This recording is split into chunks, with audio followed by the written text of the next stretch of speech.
ఆంధ్రప్రదేశ్ నూతన డిప్యూటీ ముఖ్యమంత్రి శ్రీ పవన్ కళ్యాణ్ ప్రాతినిధ్యం వహిస్తున్న పిఠాపురం నియోజకవర్గం నుంచి ఆవుల అక్రమ రవాణా వ్యవహారం కలకలం సృష్టిస్తోంది. ఇటీవల తెలంగాణలోని చౌటుప్పల్ వద్ద జరిగిన ఒక సంఘటన ఈ అంశాన్ని మరోసారి వెలుగులోకి తెచ్చింది. హిందూ ధర్మ పరిరక్షణ గురించి మాట్లాడే నాయకులు అధికారంలో ఉన్న రాష్ట్రంలోనే ఇలాంటి ఘటనలు జరగడంపై పలువురు ఆందోళన వ్యక్తం చేస్తున్నారు. తాజాగా పిఠాపురం నుంచి వస్తున్న ఒక డీసీఎం వ్యాన్ లో అక్రమంగా ఆవులను తరలిస్తున్నారని పక్కా సమాచారంతో తెలంగాణ పోలీసులు చౌటుప్పల్ సమీపంలో వాహనాన్ని అడ్డుకున్నారు.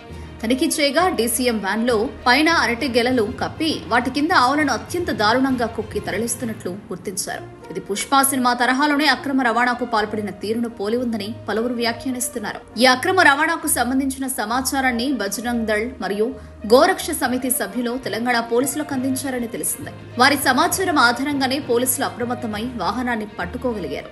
అక్రమంగా తరలిస్తున్న ఆవులను పోలీసులు స్వాధీనం చేసుకుని నిందితులపై కేసు నమోదు చేసి దర్యాప్తు ప్రారంభించారు. గోవులను హిందువులు పవిత్రంగా భావిస్తారు. గోరక్షణ హిందూ ధర్మంలో అంతర్భాగం. అయితే హిందూ ధర్మం కోసం తామున్నామని చెప్పుకునే నాయకులు అధికారంలో ఉన్న ఆంధ్రప్రదేశ్లోనే ఇలా ఆవుల అక్రమ రవాణా యథేచ్ఛగా జరగడంపై విమర్శలు వెల్లువెత్తుతున్నాయి. ముఖ్యంగా డిప్యూటీ సీఎం నియోజకవర్గం నుంచి ఇలాంటి ఘటన జరగడంపై ప్రతిపక్షాలు మరియు హిందూ సంఘాలు ప్రశ్నిస్తున్నాయి. గోరక్షణకు చట్టాలు ఉన్నప్పటికీ వాటి అమలులో అలసత్వం ఎందుకు ప్రదర్శిస్తున్నారని వారు నిలదీస్తున్నారు. పిఠాపురం నుంచి జరిగిన ఈ ఆవుల అక్రమ రవాణా ఘటన గోరక్షణ ఆవశ్యకతను, చట్టాల పటిష్టమైన అమలును మరోసారి గుర్తు చేస్తుంది.